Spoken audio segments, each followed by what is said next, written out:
Sa halaga nga ang 20 pesos ay makakapagala ka na dito sa magandang park na ito. Welcome to Naga City Ecology Park o mas kilala bilang Eco Park. Located siya sa Barangay San Felipe, Naga City. Mula nga sa main road ay pwede kayong sumakay ng padjak or maglakad ng 5 to 10 minutes. So kada location merong theme yung kanyang garden. So napakalawak nga ng lugar. Ang dami ko nga nakikita na nagpo-photoshoot kasi nga naman ang ganda ng background. Makakapag-relax ka kasi nature na nature yung vibe niya. Yung ganitong green na green yung paligid tapos blue sky. Wow.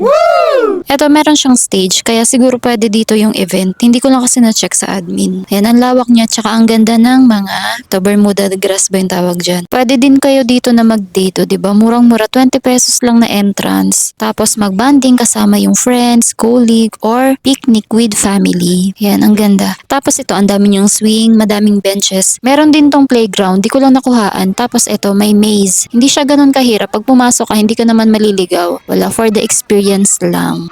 Eto, ang lawak din niya. Tapos ayan, magdala kayo ng mga bata. Unlimited takbo sila. Kasi mga energetic. Ayan, picnic. Yan, saya-saya nila. Madalas kasi tuwing summer, nagpupunta kami ng Inarihan, nagsiswimming. Eto, mga iba naman, picnic. Ayan, anong ginagawa mo, Tsi?